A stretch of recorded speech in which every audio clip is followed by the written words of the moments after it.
What's going on, everybody? Happy Friday morning, afternoon, depending where you're at. It's afternoon for Big Marley. Still the morning over here. Hope you're having a great day. Ready for some fights, baby. Pay-per-view season. T-Mobile Arena in Vegas, the fight capital of the world. 12 fights. It's hard to draw up a better main event than this. Hey, Big Marley. Striker, grappler, pretty much a coin flip fight. Looks like Pereira's got a little bad blood. Something's getting under his skin a little bit. He definitely didn't like the reporter asking if Ankalaev beats him. Is he going back to the tire shop? He mentioned the Ramadan stuff. Man, it's going to be a great fight, I think. 12 fights. We have nobody above 50% projected own. That's always good to see. And everybody did make weight. Thank goodness. That is absolutely huge. Throw it to you in 1 sec. First got his hi to Ben. Derek. What's going on, Derek? Rob. Bring the noise. Takedowns. Look at that, making the kids do work so he can listen. That is awesome, Derek. Big Marley, I know you were a little under the weather yesterday. How you feeling today? Dude, I'm better. Got into this card a little bit more. It's been a super busy week too, so I haven't had a whole lot of time since Sunday when I looked into the card to really dig into it anymore. But today I've had a couple hours, feeling a little bit better about it. I think it's a tough DFS card, so hopefully that helps us. But yeah, looking forward to breaking it down with you. Hopefully you can change my mind one way or another on a couple fights, but I'm ready to do it. I like it. I feel pretty good about it. There's definitely a couple fights or a couple spots here and there. It's like, do I want to go under? Do I want to go over? You did just have ownership up, so everything will be up after the show, probably like an hour and a half after. Projections, ownership, it'll all be it'll all be into Sabersim. As you can see, Optimizer, Sabersim, our partner Optimizer. We'll get into Shiptimizer as well. This will be gone pretty soon, though, so definitely would mess around and try and figure out Sabersim. The best optimizer out there, and again, many of you probably know the drill, but if not, these are the packages we have. If you want the core, which is the most basic package for Sabersim, you're able to get 150 lineups. You don't have to worry about late swap for MMA, but they do have it for MMA. You'll get our projections, our ownership, not Sabersim's, though. $30 more the starter pack. You will get Sabersim's ownership and projections as well as all the sports they offer for it, all the sports we offer, plus 5 additional ones. You also could be able to build 350 more lineups and look at contest flashback. If you're playing a lot of money, you want to check out the contest sims. 5,000 lineups you're able to build. You get the projections and ownership for Sabersim. You get late swap. You get contest flashback. You get the contest sims for every single sport. Hundreds of thousands of simulations going on every single time you build. So, like some people ask, are you going to get the same lineups? If you click it and I click it, do we get the exact same lineups? No, because it's simulating. Like for MMA, the fight card out 100,000 different times. If this Saturday card's played out 1 million times, you are not going to get the same exact score for every player, the same exact result, etc. So it's all simulated. You'll take the simulations. It takes the first place lineup in those simulations and then brings it to your pool. And then again, you build so many, you sim it to the contest, takes into consideration ownership, projections, and then you got to have a little of your own, a little gravy, a little sauce into it. If you're trying to eliminate dupes, that's product ownership, that's normal ownership. You can always force leaving money. I did want to shout out one guy, then we're going to get right into it. Fatty Milan. It's not Melon, I don't think. It's Mallon. He shipped yet last week $35,000. Actually, it might have been $36,250 with 3 teams, Big Marley, on the 10-fight flagship contest. He left $2,100 on the table. Him, 3 other people with him, so 4 total. 36,000 big ones on a 10-fight card. Big congrats to Fatty Milan. I mean, so sick stuff. And that's always what we talk about. Leaving money on the table, especially when the cards get smaller, because you have to get more different. The dogs were barking last week. It came through. I do think broadside overview for me real quick, then I'll throw it to you and we'll get into it. I think we can leave chunks of salary again. I'm not sure I'm going to be leaving $2,100, but we only have 2 fighters. Again, these odds were done Tuesday. I'll be saying the current odds, and then I'll update it before we go live. Only 2 fighters, though, above -350. 8 of the 12 fights are expected to finish. If we get some of these dogs barking, which I think will be the case, some of them have a good amount of upside. I can leave $1,200, $1,300 on the table in the flagship, the largest contest. So that's my broad slate. And then I'm curious to hear if you're going to lock the main event. Then talk about your broad slate. We'll go fight by fight. Yeah, I agree. I'm probably leaving salary on most of my lineups. I'm not locking the main event. I was going to put it as a 4-star actually, but with it being 8,300 and 7,900, I think it makes it kind of hard for them not to be on the optimal lineup. So I had to put it as a 5-star. But yeah, I'm not going to lock it in. I could see really either one of them winning and just scoring around 10x or so and not getting there. But I don't know, man. I think that's a tough one to decide what I want to do with ownership wise. I'm kind of looking forward to starting to build lineups on this slate. Actually, I haven't done anything yet, but I have like just an idea in my head of what I want to do, except for the first and last fights on the card, really. Not our first fight, not the Castaneda one, but the second one on our list. That one in the main event, I feel like I'm gonna need you to talk to me one way or another. Sounds good. The main event's definitely tough for me too. A little more of a lean on the Diaz Jordan Santos fight, but again, that is the only one. That will be the first fight of the night. Tapology, when I did it Tuesday, had the Castaneda fight. So we're gonna go based on the stone, bottom to top, like usual. Let's get right into it. Daniel's in here. Shout out to you. And then Derek agrees. He thinks the shipper, there's going to be some dogs barking as well. First fight of the night. You can't get any closer than minus 110 apiece for Chris Gutierrez and John Castaneda. Plus 195 for this fight to finish. Castaneda plus 330 inside the distance. Gutierrez plus 450. So this fight was added late. Castaneda was supposed to fight last week. The fight got scrapped. Gutierrez was supposed to fight a couple weeks ago. Now these two square off this weekend. This is one of my least favorite fights on the card. I am going to have 0 of both and 20 entry and below. Gutierrez just a striker. So if I were to pick someone to play, it would be Castaneda, since as you see on the stone right here, 1.79 takedowns per 15 minutes. Gutierrez takedown defense isn't bad by any means. If he is on his back, he's not great. He's known as a leg kicker. Castaneda, solid volume, junkyard dog. I think it mainly stays on the feet. It's one of the most likely to go the distance. We're going to see some big scores, I think, on this card. So I got absolutely nothing in this one. Priced right in the mid-range. The mid-range is strong, though. So fade for me in 20 and below. What about you? Gutierrez is going to be a fade for me. I think he's more likely to score 50 in a win than he is 100. And it's really just his leg kicks that you have to worry about. If you can get past that, I feel like he's not that hard of a guy to beat. And one way to get past getting kicked in the leg is to wrestle. So I feel like Castaneda should look to wrestle in this fight, especially with it being a late notice fight and he's not having a whole ton of time to deal with the leg kick. So I would go out there with a wrestling game plan. But I feel like if you take out leg kicks, Castaneda is the better overall striker too. So I favor Castaneda in this one.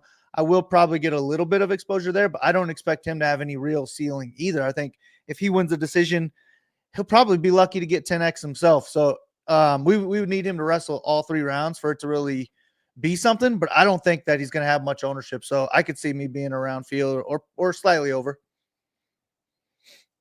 That makes sense. I don't think he really gets too much ownership, but the main reason I'm fading it, look at the mid-tier strong. The main event is right there. Physi Gaethje. I don't love this fight. You're on the same page as much as what the public will like it, but it's still minus 130 to finish versus plus 240. Bahamondes, Jalen Turner, phenomenal fight, right? Priced in the mid-tier. I even like the Lucendo Lamos fight more than this fight down there. We will get to this next one. Not technically the mid-tier, but minus 165 to finish. Minus 190 to finish between Ferreira, Petrosian. Like, I'll drop down from these two and play Ferreira and leave the money. Drop down from these guys, play Ozzy Diaz and leave the money. I just think there's a lot more upside. I think Lamos has more upside than those guys. So I'm going to fade it. It is, again, the second fight of the night, and not the first like we have it listed. Tapology changed it after we initially did it, but regardless, I won't have any in this one. And yeah, that's 20 and below. The more teams I build, the more Castaneda I will get. Not sure I will play any Chris Gutierrez. Don't see a leg kick stoppage this week for him. All right, let's keep it rolling. Next fight on the card.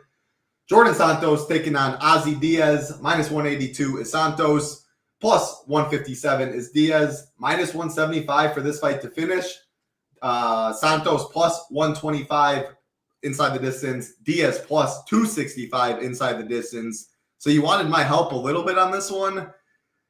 I definitely know. My preferred side is Ozzy Diaz. I like Ozzy Diaz a good amount this week. I'm going to be overweight. I think I'm not saying he's the Sam Patterson of last week, but I think he has just as much upside where he can outscore these 8K, some of these 9K guys in a win.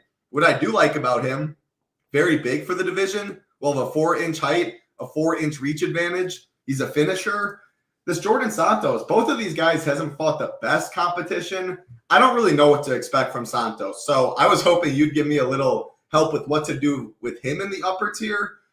I don't love him because I'm picking Ozzy Diaz to win, but he's still plus 125 inside the distance. Diaz by no means is like a good fighter. He can be finished very easily. Santos at plus 125, good. Ownership in check, which is good. Plus 325 in round 1. That's also not too bad. So I'm just going to be forced to play this fight, and I can drop down to like a Leal at 9,600 to a Santos at 8,700. You leave 900 on the table right there. That's the way I can get different. He's still a favorite, still is a good inside the distance prop.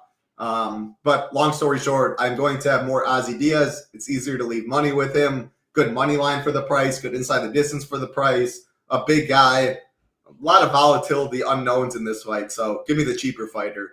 That's what I got. Yeah, I'm cool with that. I really, I was dictating my 4-star fight ranking on the minus 165 inside the distance line.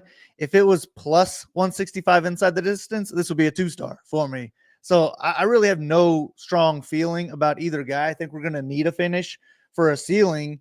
I don't think either guy comes with a heavy striking pace or wrestling pace in this one. So if it does go the distance, I don't think either one of them scores well. I wasn't impressed enough with Santos to think he should be a 2-1 favorite. So I guess I'd lean your way with Diaz being the value side. But I do feel like Santos is the more like the stronger guy, the more likely controller against the cage. And that's kind of how I see this one going down. Just a boring fight where he gets more control time and kind of wins that way. So I feel like my ownership will be closer to a 2-star. I actually just changed it to a 3-star as you were talking. But yeah, I guess I prefer Diaz. I don't want to pay $8,700 for Santos in too many lineups. But yeah, this is the one I just have no idea how this one plays out. I just kind of hope it's closer to a 2-star because I don't think I'm going to have a whole lot of it. That makes sense. And I did want to note, again, Tapology had it wrong in the beginning. This fight, the Castaneda fight, the first one is at 145. Again, all fighters did make weight. Castaneda had to cut down weight last week. Was supposed to fight Douglas Silva de Andrade. So, again, I'm making that change right now. It is at 145. Both fighters did make weight and is not at 135. But I'm with you. Like, if that fight was plus 160 to finish, no chance I'd be heavy on that fight at all. Diaz can be fragile. Santos, I don't think he should be that big of a favorite.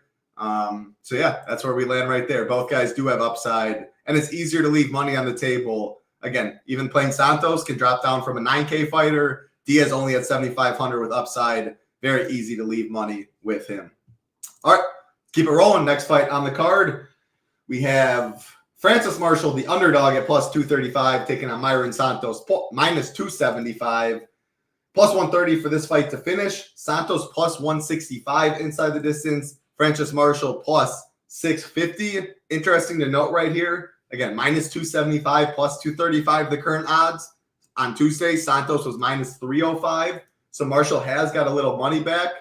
And I agree, like minus 305 seems crazy. The first thing that stands out to me, the age. 2 fights with very young fighters. We'll get to a 23-year-old against a 22-year-old later. This one, Santos 24, Francis Marshall 25. Santos looks to be a very, very solid striker at 15-1. Still some unknowns. Francis Marshall's a good all-around fighter, though, Big Marley. Talk to me. I'm on Francis Marshall on this one in terms of on the money line. But, I don't know how much upside. I'll take any win at 7,000, so I'm good playing Marshall. Santos, though, I think has to be – what do we have him at? Yeah. We have Santos as one of the lower-owned fighters in the upper tier because people want to go Blades, people want to go Hoofy, or Leal, I think, if they are paying up. And that makes it interesting because he is plus 165 to finish. He has some hands on him. I still don't love him relative to others in the top tier since I think it's a closer fight than the line indicates, and I think Francis Marshall's game. But I will use him in chalkier lineups. But, yeah, I'm on Marshall on this one. I think the odds are too wide. Yeah, when I looked at this, Santos was minus 380. So I kind of wish I played it back then, but I do like Santos to be the better striker in this one. This is just a fight I'm not looking to target in DFS. For Santos, he's going to need a TKO in the first or second round, probably first round at 9,200, but maybe he could get away with it in the second round. I just don't love the chances of that happening. Marshall can much easier pay off his price tag because he's our more likely wrestler, the better wrestler. He just doesn't wrestle as much as I would like him to, and he doesn't strike at a high enough pace for me to like him to win on the feet. So the way I see it going down, Santos wins a decision, scores in the 70s, and we don't need either side of this fight. So that's how I'm going to play it out. I'm going to look to fade this fight overall. If I had to use one side, though, I think I'd rather just have an ownership play on Santos and hope that he could get the knockout. His knockout in his last fight was super slick. I liked it. I could definitely see something like that happening, but I just would rather target other fights. So this will be one where if I was making 10 lineups, there's no way I'm using either one of them. 150, maybe they squeak in there to get like 10% of each, but overall, this is one I'm looking to avoid. If I told you Francis Marshall scores 72, how much exposure would you have? I'd probably want like 20%. Yeah. I'd probably say 30, 35. I want more than that. Yeah. But I wouldn't go crazy because, there's plenty of live dogs on this card that have upside, but I'd sign up at 7K. Maybe I would even have 40, 45%. I'd sign up for 72 this week at that. Yeah, if I knew he was going to win and score 72, I definitely want more than 30. But yeah, I think there's a lot of live dogs on this card. And if like 6 of them won, I don't think he scores more than a lot of them. So I don't know. Maybe talk me into a little bit more Marshall, but overall, I feel like this is one we just don't want to be on the optimal lineup with Santos winning. For sure. 78 and 72 are pretty different, Daniels, but I agree. I would take it 40 to 50. By no means would I have 100%. I do think there's live dogs on this card. Most of them have more upside, but if only one dog wins and it's Marshall, he's on the optimal. If only 2 or 3 wins, he still could be on the optimal for that price. So Marshall's still my preferred play. Again, I still think the line is too wide. Santos definitely had, let's see your Santos in round 1, plus 400. What does that come out to, Big Marley? Like 20%? That's 20%. Yeah. All right, that's what I thought. My math, not good right there. But yeah, 20%, and we have them projected at 22%. So I guess I'll be probably right around the field Santos. Like, he gets a first-round finish. I want a lot of Santos, especially at that ownership. So you've definitely got me looking into that stuff a lot more. Round 1 props, etc., going to the odds converter and going from there, comparing it to the ownership. All right. Keep it rolling. Next fight on the card, the biggest favorites and the highest price fighter, Carlos Leal, minus 800, taking on Alex Morono, plus 550, minus 160 for this fight to finish. Leal, minus 145 inside the distance. Morono, plus 900. Leal in round 1, plus 225. I'm going to throw it to you on this. Leal, highest price, biggest favorite, not the best inside the distance prop. If he gets a second or third round finish, is it enough? How do you see this fight going down? I definitely won't be playing Morono, but what are you doing with Leal? Yeah, I'm not playing Morono. He looks washed at this point. I'm not sure about Leal because my issue with him is I don't know that he is going to score enough to be on the optimal at 9,600. But my other issue is that I think I'm going to be able to afford a lot of them. And he has multiple paths to get there. He can strike at a high pace. He could finish Morono. I don't think he's gonna wrestle much though, so that's probably an issue at $9,600. I like him more than Santos if we want to put it that way. I like him more than Hoofy. So because I like him more than those guys, I'll probably end up getting enough. But that's the reason I'm cool leaving salary on this card. I'm fine going down to freaking Josh Van when I could afford Leal. Because I don't know what Leal's going to score in this one. I would guess he doesn't hit 10x, to be honest with you. I have him winning a decision here. I think he does win 30-27, but I don't think he just destroys Morono to where he's going to break the slate in DFS. So, I don't know, I guess on that one. I'm fine anywhere from 20 to 40. I'd say 20 to 45. Yeah, I kind of said the same thing. I was like, I'm going to care more about my other exposures in Sabersim And if I'm 20, sure. If I'm 40, sure. But I'm with you, and I'm leaning that I'll probably be more toward the 20 mark because I can go Leal in any lineup and drop, like you said, drop down to Van. I'm fine with it. I'm fine dropping down to Santos. I'm fine dropping down to, I don't know, Armen Petrosian seems like a little stretch, but we'll get to that fight next. Like, it's not the craziest thing in flagship stuff. I don't love Leal's upside, like for 100 plus. He can get it. I prefer Hoofy. Hoofy's inside the distance is minus 185. Leal's minus 145. I think there's more round one knockout for the Hoofy side. We'll get to that fight a little bit later, but I'm totally good. Going Leal, dropping down, saving 1,000, 800, 900. You're still playing a favorite, just not as high of a favorite. But a GPP's upside matters a lot more than just you're a favorite, you're coasting to a win. So yeah, I'm kind of with you. I'm indifferent. Like if I have 20%, totally fine. If I have 40%, probably the max I'd have, because it's harder to leave money with those Leal lineups at 9,600, spending all the way up. I want to leave money on this table on majority of my lineups to get difference, and I think it's an easy way to do so. I'd rather do that than I would drop down from like a Turner Bahamondes to like any of these big dogs, a Marshall, a Diaz, any of those guys. Like, it's easier to drop down from a big favorite in the high 9Ks to a high 8K guy than it is for me to drop down to a mid-range fighter to a lower tier fighter. So that's how I look at it. What does Morono score in a win here? What does it look like? Morono in a win, I think, gets a guillotine. He jumps Gilly, and he gets that. He's absolutely on the optimal. If he wins the decision, 60. Leal's really bad if he wins a decision. I don't know. Morono's look so dust, but you think 60 in a win? 60 if he wins a decision, yeah. If he wins, I'm guessing he scores 8. I'm guessing he scores 88 and gets the guillotine if Morono wins. But yeah, just why would Leal wrestle? Just keep it on the feet, piece him up. Morono's washed.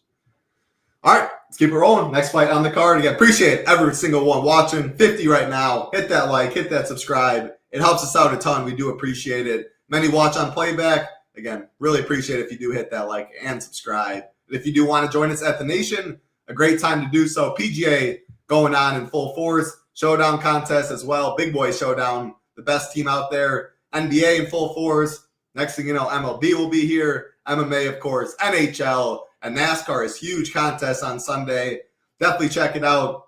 Sabersim again. I pulled up the graphic earlier. These are options. Core, starter, and ultimates. Yeah, weekly, monthly, annual options. Annual, of course, get you the best deal.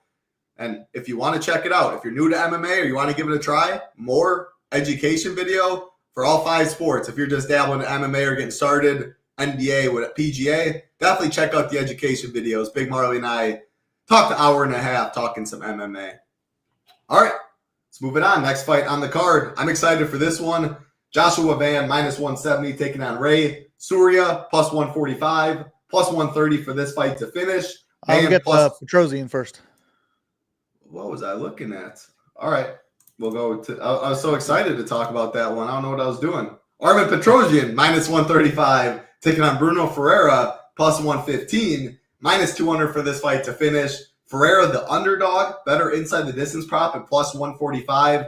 Petrosian at plus 200. We do have Bruno Ferreira as the highest owned underdog, or I shouldn't say underdog, the highest owned lower tier fighter, and that's 7,600 and below. And it makes sense. Like, I wouldn't be surprised if Ferreira comes in 33% owned, 34% owned. He's plus 115. He's plus 145 inside the distance for $7,600. You can drop down from anybody. Bruno Ferreira could be the highest score on the slate, and nobody's going to be surprised. Anytime you have that with the underdog, I do have interest, but you have to be careful or be cautious when you do use him. You can't just go all in on the chalkier fighters, as you will be holding hands with a lot of people. Ferreira definitely looks good, and for that reason, that makes me like Armen Petrosian even more because he's lower owned. You have leverage off a very chalky underdog in a fight that is expected to finish. I'm going to throw it to you on this, though, Big Marley. Second round knockout, what is Petrosian's upside? Third round knockout, what is his upside? If it goes to decision, I don't think we want this fight. And then do you see Bruno Ferreira wrestling at all? I could see Ferreira landing a takedown or two. I think Petrosian's second round knockout, he could flirt with the optimal, but it'd probably be like a 90-point score, I would think. Third round knockouts too late. And a decision's not going to cut it either. I mean, he's never even scored 10x this $8,600 price tag. So decision for Pereira, not good. I'm not Pereira. Petrosian, not good. But I think he is live for a knockout here. So I kind of like him as an ownership play. Not only like getting leverage to him, but direct leverage off of the chalky Ferreira too, because if Ferreira doesn't knock out Petrosian, I don't think he's going to score much either. I don't think he is good enough to win a decision unless he wrestles, but I don't think he's a good enough wrestler to do that.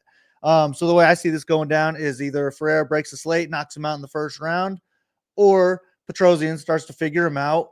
And then he wins possibly all 3 rounds, but the second and the third, or Petrosian knocks him out and scores well at low ownership. So I'm going to be underweight to Ferreira, overweight to Petrosian. But at the same time, I don't want that much Petrosian because I have him winning a decision. He probably doesn't even hit 10x here. It's just more the whole leverage on both sides of this one. Yeah, he's never scored more than 81, as our man Derek said, coming off the knockout loss to Shara. Hey, shout out Shara in that. I shipped that slate. That was the Taporia Max. Got a low-owned Shara, the spinning back elbow. That was sick. So very rare do I ship MMA contests. So definitely remember that fight. But everything you said, like, I'm going to play Bruno just because his upside's so big and it's so much easier to leave money on the table. And the fight is minus 200 to finish. So it took a little money on the under, which I like to see. But I debated going back and forth on Petrosian because, like, game log, it's awful. He doesn't wrestle. He's 8,600. A lot of red flags, but leverage-wise, game theory-wise, fights minus 200 to finish, good inside the distance prop, good volume striker, has power, and he's low-owned, and his opponent is chalk. So for all those reasons on a 12-fight card, I am definitely playing Armin Petrosian. I am playing Bruno Ferreira. It is a fight I will be overweight on. All right, now we get to talk about the fight I want to talk about. This one should be good. Joshua Van minus 170, Ray to Suria plus 145, Van this fight's plus 130 to finish, Van plus 215 inside the distance, Suria plus 425. So this fight opened plus 140 to finish, now plus 130, some money on the under. Both individual inside the distance props have come down as well. Another fight I really, really like to target. Van, a volume striker, as you can see on the zone, 8.88 significant strikes per minute. Suria, he wants to wrestle, he wants to grapple and get it to the mat. Again, crazy. 23-year-old for Van, 22 for Suria. This is going to be a fun fight, man. I'm excited for this one. I will say, Van will be pretty low owned. Cody Durden absolutely got his nose boxed in by Joshua Van. Don't know if you saw on Twitter. He said, man, is this boy ugly, but he's got some hands or something? He said, Van by second round TKO. So anything you want to say about that? What are your thoughts on this fight? I could definitely see Van second round TKO. I think I picked third round TKO. Okay. But I like this fight. I think it could be a dominant fight on either side. Van, I think, is a much better, way better on the feet. Tons better, but as the fight moves along, I just think he's going to set a pace that Suria can't keep up with if he's not able to land his takedowns. And then on the other end, maybe Van never even gets to strike. Maybe Suria lands a takedown in the first minute, just mops the floor with him until he gets a submission and he breaks the slate. So I like the ceilings on both sides. I'm going to target this fight pretty heavily because of it, but I could also see a Suria first round win. Then the wrestling's not there anymore in the second round. Van picks it up, wins the second, finishes him in the third.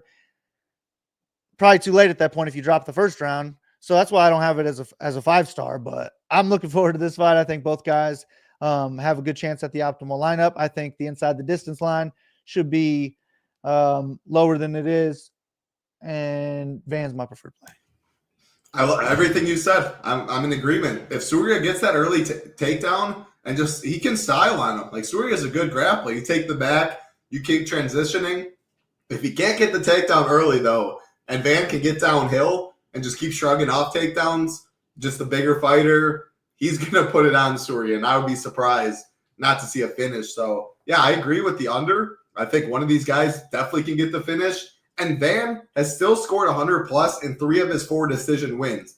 I love a fighter that not coming in with too much ownership, that can get there in a decision, and then if he finishes, it's even gravy and can get there even more. So definitely playing Van, and we talked about it earlier. I am good dropping Leal at 9,600, down to Joshua Van at 8,800 very, very easily. All right, let's keep it rolling. Next fight on the card, another solid one, the only heavyweight fight. Curtis Blades, -335, taking on Rizvan Kunv, +275, -165 for this fight to finish. Blades, +110 inside the distance. Kunv, +350. Throw it to you right away. What are you doing in this one? Blade's going to be my highest owned play on the slate for his wrestling potential. I don't trust him. Like, I don't know why you'd want to stand with this guy who's coming off the sauce, whose best path to victory would be to knock you out when you don't have a great chin in the first place. So just be smart for once, Blades, and wrestle like he used to do. And when he used to wrestle, it was great for DraftKings. So I'm going to go back to that on this one. I think he has by far the highest ceiling on the slate. I think he's one of my more confident wins on the slate too. So he'll be probably by far my highest owned guy on the card. But since I don't trust him and I think he could get knocked out, I'm going to hedge with Kunv. I'll probably be around the field on him and then overweight on Blades, hoping that the wrestling does come to fruition. But I could see me being like 60% Blades, 20 to 25% Kunv, and having this fight in most of my lineups. I like it. I'm going to be overweight on probably both these guys. Like Blades, if he goes back to his old wrestling chops, he has all the upside in the world. Give me him over Leal. We'll get to the Hoofy fight. I think he finishes green pretty early, so that's pretty close. But 9,100, like if anyone puts up 140 on this slate, it's probably him as the most likely. Kunv, though, all Blades losses, all 5 of them, have come by knockout. Obviously, it's been against the most grown men in the world, Francis, Derek Lewis, etc. So everyone might be dying. Who knows if it's just the chin's that bad or if these dudes are just that powerful when they land. Could be a mix of both, obviously. But Kunv, big cat. If he lands flush, Blades could go down. Kunv can break the slate, so I'm going to get some there. But, yeah, do you think Kunv has any chance of getting an offensive takedown himself? Shows like he has some wrestling, but obviously Blades is a really good wrestler himself. I don't remember seeing fights where he was looking to wrestle much, so I would say no. Gotcha. All right. Yeah, do you find it weird too that Blades is inside the like? It's almost like Blades inside the distance right now is +110. It opened -115. Is that weird to you? Like, how often do you see a Blades decision, and how does that even look? Because when Blades is on top, he does damage. It feels like it's more like striking. Yeah, he's got. Yeah, I don't know. I actually, if I had to bet a prop, I would take him to win decision. Honestly, just at +200 because the line's better. Rather than even money, I'd rather just get the +200 because I think he could wrestle and just not do enough, or piss me off and hold this guy against the cage for 3.5 minutes and then maybe land one takedown in the round. I remember he did that one time. I had like 95%. It was going back. I was in Vegas with with Brett Apley and Sun Tzu, and he was just holding this guy against the cage. He went like 0 for 13 in takedowns, and I was just getting so pissed off. I remember that night, but I could see something like that happening with Blades too, which would definitely lead to a decision. But yeah, either way, I could see TKO or decisions. Just he's going to score well, probably, as long as it's not a striking match. Yeah, that was just my little concern because when he's on top, he does damage. And these heavyweights, like if you're on the bottom for 12 minutes, most of these guys they fold at some point. But I found that interesting. Still do like Blades, bunch of wrestling upside. Don't love seeing -115 inside the distance go to +110 though. All right, let's keep it moving. Next fight on the card, second biggest favorite and highest price, Mauricio Hoofy -450 taking on King Green, aka also known as Bobby, -200 for this fight to finish. -185 for Hoofy inside the distance. Green plus 975 inside the distance. Hoofy in round 1, plus 195. Open plus 275. I got Hoofy by round 1 knockout. King Green, his style is just with his hands down against a guy as powerful as Hoofy, as accurate as Hoofy. I just think he finds that straight right at some point, and Bobby's going to go down. He's a gamer. I always like watching Bobby Green fights. Hands down, shoulder rolls for days, volume for days. Everything comes from the hip. It's really hard to see, but you can get hit doing that. And Hoofy, not a guy you want to get hit by. If he doesn't get that knockout, though, he ain't going to be optimal, which I think is why you have it as a 3-star. Yeah, if he doesn't get a first-round knockout, he's probably not on the optimal. I mean, maybe he could with the second round, depending on how high of a volume fight this could be. Green can strike at a high volume, which could lead to Hoofy doing the same thing. But if Hoofy's controlling the pace, I don't think this is going to be a high volume fight. I think that Green's the better wrestler of the two.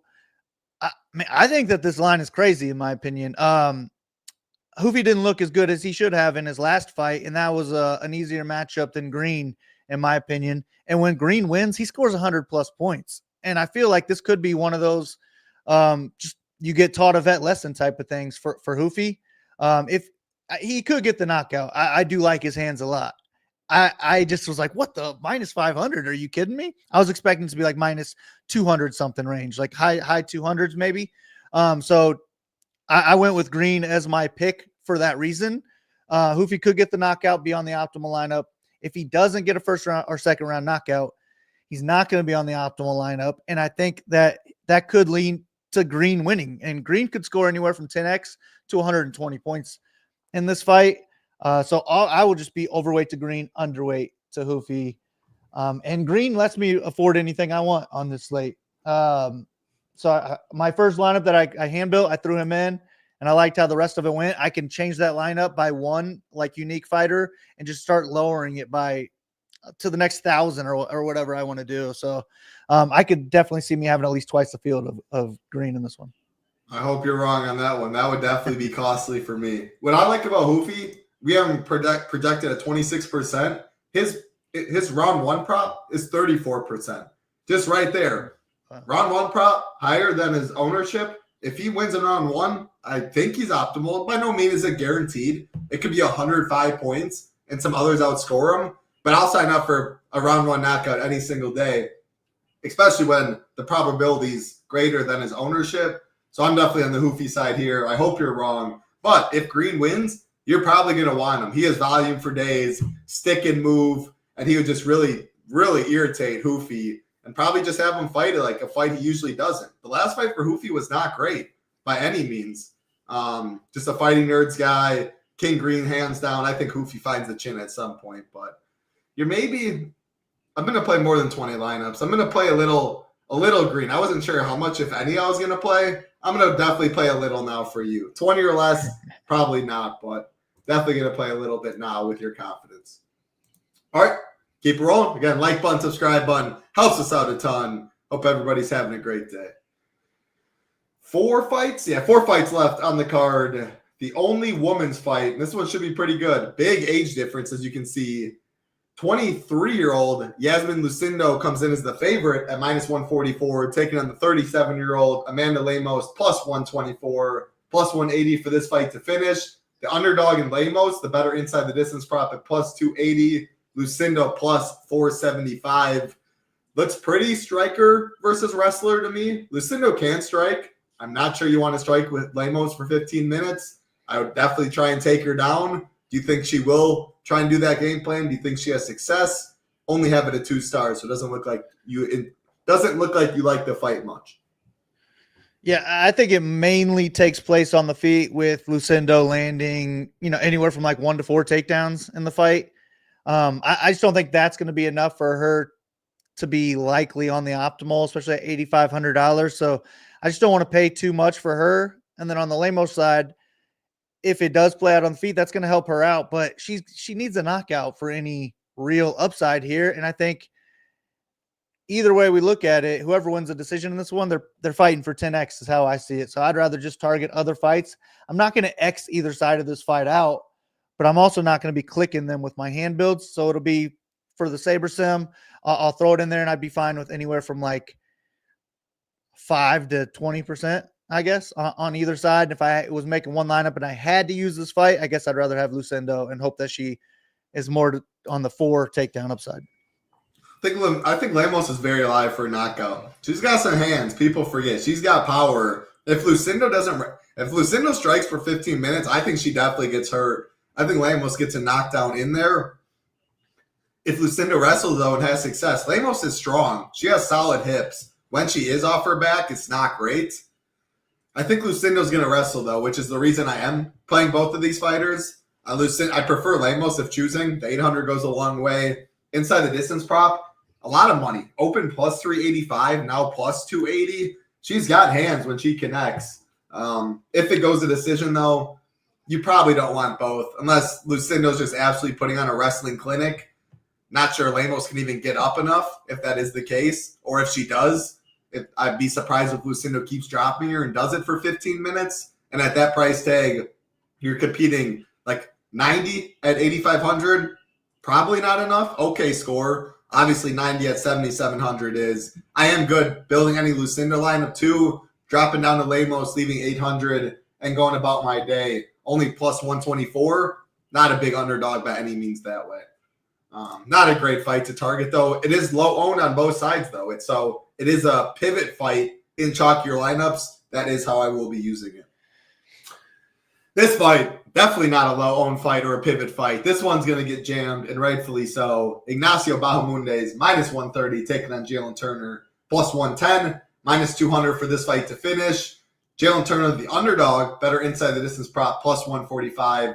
Bahamondes plus 200. This line completely flips. So Turner opened minus 210. Bahamondes plus 180. Now Bahamondes is the favorite at minus 130. Turner plus 110. Does it feel to you like Turner early or Bahamondes late, or how do you see it going?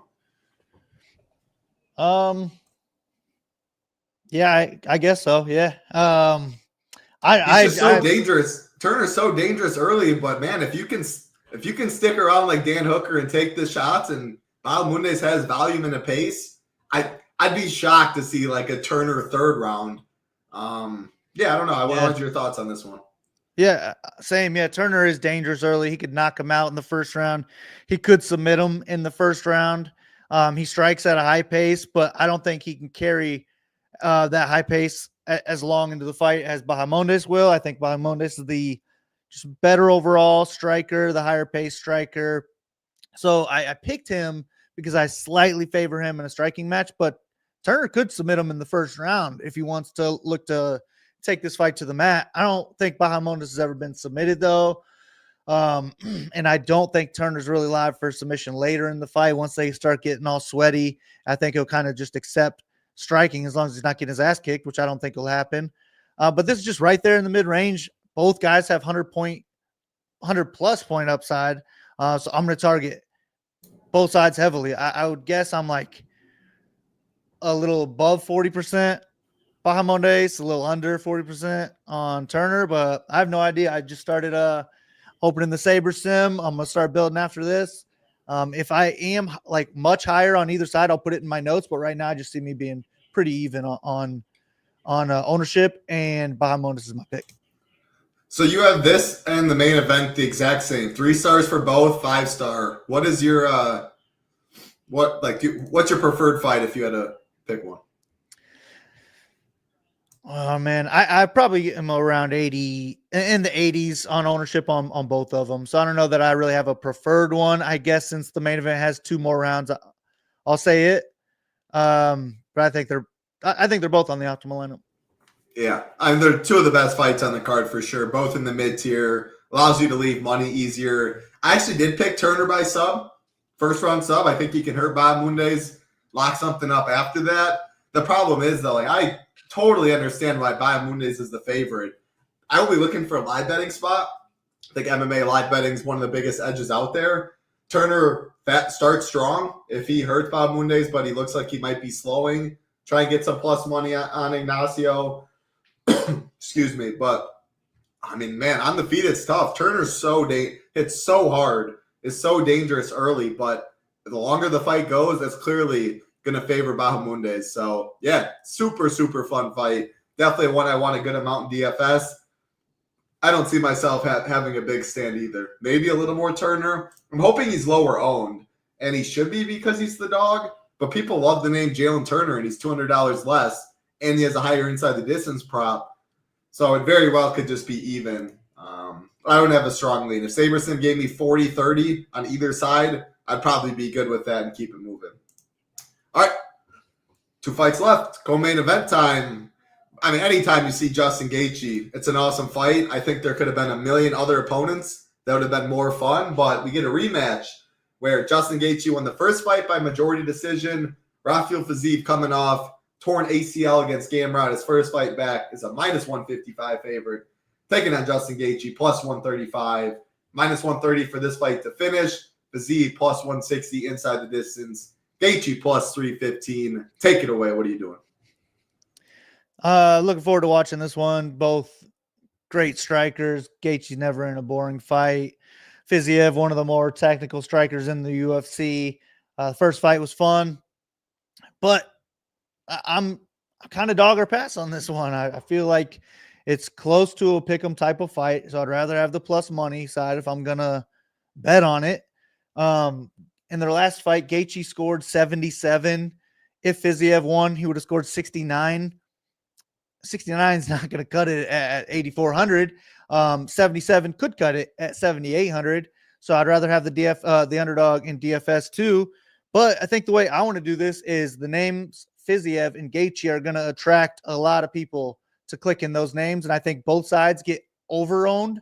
So I'm going to be under on both sides. But for me, it's going to be more so like kind of Gaethje or pass. If I'm making 20 or less lineups, I'm not even using Fiziev. 150, I'm cool with like 5 to 20% Fiziev. But Gaethje, I'm probably like 10 to 25 range, and I'd prefer closer to 10 and just hoping that it goes similar to the last fight. If I have 10% Gaethje, maybe I want Fiziev to win that close fight and just make sure that this isn't on the optimal either way. But that's the way I plan on going about it, is not caring who really wins. And just hoping that it's not enough points for the optimal lineup where the field is going to be too attracted to it. I agree. I think this fight becomes over-owned. I think Gaethje will be higher owned than Fiziev. For that reason, I prefer Fiziev. I think there's more leverage there, better inside the distance prop by almost double. Obviously, Gaethje's chin, a big concern. I don't think Gaethje's knocking out Fiziev. I just think Gaethje by far is over-owned. Maybe Fiziev's over-owned too, but I do think he's going to be lower-owned, more leverage. There's good people in the upper tier that you're comparing against Fiziev. He has that upside. But again, I don't want too much Fiziev either. He's my preferred play because of ownership, game theory, leverage. I think this fight goes the distance, though. If that's the case, it probably doesn't get there. I do want to be underweight the fight. Definitely underweight Gaethje. Around the field, underweight Fiziev and go about it that way. So that's how I see it. Should be a fun – I mean, I hope it's a boring fight. Gaethje's not in boring fights, but there's never wrestling. So could be a fun 15-minute striking match, and then from there, it's still not optimal. That is what I'll be hoping for. I definitely will be hoping for a Fiziev win, though, because, man, if, like, no underdogs or only one underdog wins to them, and Gaethje scores 78 in a win, could be enough at 7,800. It could be a mid-tier build for days, like a main event, Gaethje, Ignacio, or Turner. If there's no dogs, those three easily could be in the winner late, right in the mid-tier. So I'll be hoping Fiziev wins. I do think he wins. I think he wins a decision. Underweight this fight for DFS. Last fight on the card, main event time. Alex Pereira, minus 115, taking on Magomed Ankalaev, minus 105, minus 250 for this fight to finish. Pereira, plus 105 inside the distance. Ankalaev, plus 235. Round one props, Pereira, plus 425. Ankalaev, plus 900. Yeah, it is a 3-round fight, by the way, not 5. Man, I don't know, Big Marley. I've gone back and forth. Right away, I was like, I'm Pereira. I still think if I gun to my head, I'm picking Alex Pereira. I haven't got him right a ton. I've always been calling for it has to be Ankalaev versus Pereira. Ankalaev, I thought, got absolutely robbed against Jan in the title fight. He should have had his belt. Excuse me. He should have had his belt. No way was that a split decision. He's such a boring fighter. The UFC was like, yeah, screw that. We don't need to see Ankalaev fight for a title anytime soon. Keeps winning. Pereira keeps getting strikers. This is the fight you have to make. Can he defend the takedown, etc.? Why I think Pereira is I think it might take 3 or 4 leg kicks, and then Ankalaev's leg is gone. His leg kicks are so good. Jan beat up Ankalaev's legs pretty good. With all that being said, I think if Pereira wins, there's more outcomes where he's not on the optimal in this fight busts. Whereas if Ankalaev wins, it's harder for me to see him not being optimal. I think it's at least 1 takedown a round. Otherwise, he's probably getting knocked out. 5 takedowns, 12, 13 minutes of control time, whatever it may be there. And he's 7,900. Whereas Pereira gets a 3rd round knockout. Might not be enough. 4th round knockout. 5th round knockout. Somehow wins a decision. I don't see that really happening. He's just a striker, though. So that's the main reason that I've been so conflicted. Picking Pereira, but there's paths where he wins, fight bust. I don't see that really the case with Ankalaev as much. You did hint at earlier. It sounded like you might, though. I'm not making a rule to lock it. You're not making a rule to lock it. If I had 100%, I'd be fine with it because it is in the mid-tier. But, man, talk to me in this one. Yeah, looking forward to it. Should be a good fight. I'm going to be playing both sides. Because it's 5 rounds, I think that we're more likely to hit 100 points than we are 10x. But Ankalaev is a low-volume striker. He doesn't wrestle nearly as much as you would want him to. And if these guys are going to respect each other too much early in the fight and it leads to like the first and or second round being low volume on the feet, then that's how either one of these sides don't make it on the optimal lineup. So I'm not going to make a rule for that reason. I'd actually be fine going a little underweight to the fight as a whole in hopes of that happening. But I have it as a 3-star each because I'm picking Pereira to win. I think he's a better striker, more likely to get a knockout. But Ankalaev has the higher ceiling because he could get a knockout too, and he has the wrestling upside as well. He could land 5+ takedowns, control the fight on the ground for 15+ minutes, and score 120+ points, where I don't think that's even really in Pereira's ballpark. So I'm just fine with either side. I'll probably be pretty split on this one and the Bahamondes Turner one and hope that I can hit the nuts. But picking Pereira to win, digging into lineups right now. So same thing. If I do end up like with way more exposure to either side, I'll put it in my notes, but I expect to be pretty even. You expect Ankalaev to wrestle, right? Like there's all the talk, whatever. Like he's not that dumb. Or he just will, even if he thinks he will, he'll take 2 leg kicks and be like, yeah, I don't want to do this. Well, right? So or you don't think he wrestles? I do, but 5-round fight. This fight is during Ramadan, so Ankalaev can't eat from dawn to sunset. Well, and this is in Vegas. So well, I guess he hasn't done it. Yeah, and he's never. He hasn't done it fully. He hasn't done the Ramadan fully from like what it seems like. Pereira called him out on it, and like he didn't for a week, but like this, like I don't really know it. He called him out for it at the UFC. Like he's like, oh, Ankalaev's been picking up his lunches or his food or whatever. I don't really know. Yeah, but if that's the case, I think it's going to be hard to wrestle like heavily because that'll wear him out even more. But if he's not dehydrated or any of that, then he probably should wrestle more. Like if this wasn't during Ramadan, I'd like him a little bit more because I would expect him to wrestle more and have more in the tank to do so. But I kind of think this fight plays out more so on the feet. Yeah, maybe I should bet Pereira. There's no one in the world I'm betting against Alex Pereira on the feet. I don't know. Tom Aspinall Pereira would be fun, something like that, but nobody in this division. That's all 12 fights. Man, it's going to be a good card. No one above 50% owned. We have projected. We do have 12 fights. Everyone made weight. Thank goodness. These 11, 10 fight cards are brutal. Think we can fade the main event in some lineups. So if you do that and it's not optimal, solo shipper 2, 3, 4 like we saw last week, very much in play. can leave a handful of money on the table. I'm excited. Again, all of our content will be up pretty shortly after the show. Everything will be loaded in the Sabersim Shiptimizer as well. Always fun to mess with Sabersim while building teams. I'll be focused on some fights, especially like I want to be underweight Gaethje. I'll make sure I'm underweight Gaethje. Make sure I'm not playing Castaneda, Gutierrez in 20 and below. Some fights like the main event, I'll have a little more wiggle room. Leals of the world. Let Sabersim do its thing with my own stuff as well. Any final thoughts for you on this card, Big Marley? Man, hopefully it's a fun one. Hopefully it's a shipper as well, man. So good luck to you, Title. Good luck to everybody listening. Let's ship it. Let's ship it. Glad you're feeling better, Big Marley. Appreciate every single one watching. Again, one more shout out to Fatty Malone, $36,250. Four-way chop last week with only 3 teams left, $2,100. That shows. Not about how much you win. It's not about how often you win. It's when you win, how much do you win. Fatty Malone only had $45 in. He has a lot more $45 entries until he's in the negative with a $36,000 score. So congrats to you. Good luck to everybody out there. There is NBA later as well, so definitely check it out on the channel. Hit the like, hit the subscribe on the way out. For Big Marley, I'm Titletown. Be safe. Good luck this weekend. Peace.